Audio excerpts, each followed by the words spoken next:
येत्या 23 ऑगस्टला पुत्रदा एकादशी आहे आणि आपल्या शास्त्रामध्ये या एकादशीला खूप मोठे महत्व दिलेले आहे. तर या एकादशीचा उपवास का केला जातो? खास महिलांनी केला जातो.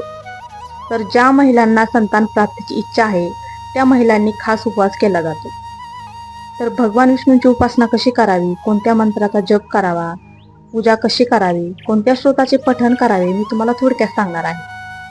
तर तुम्हाला काय करायचे आहे, सकाळी लवकर उठून अंघोळ करून पंचामृताने बाळकृष्णाच्या मूर्तीचा, विठ्ठल रुक्मिणीच्या मूर्तीचा अभिषेक करायचा आहे.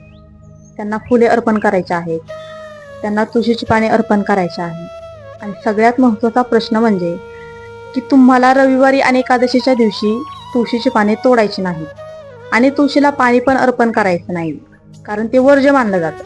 तर तुम्हाला काय करायचंय, तुम्हाला शनिवारी तुळशीची पाने तोडून ठेवायची आहे.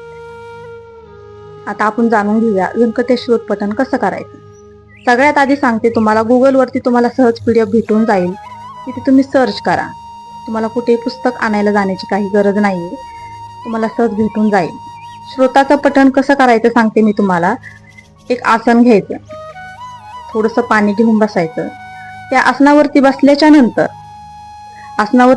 नंतर आधी तुम्हाला जप करायचा आहे. कोणत्या मंत्राचा जप करायचा आहे?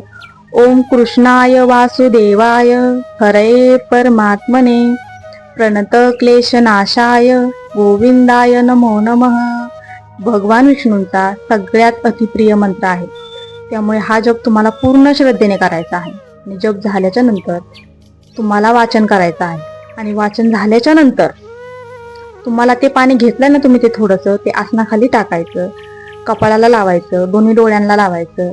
ओम सक्राय नम, ओम इंद्रदेवाय नम असं 3-3 वेळा बोलायचं. तुम्हाला का बोलायचं, तर त्याचं फळ भेटण्यासाठी तुम्हाला ते बोलायचं. इंद्रदेवांचं नाव घ्यावंच लागतं. तुम्ही कोणतीही पूजा करा पण नाव तुम्हाला घ्यावंच लागतं.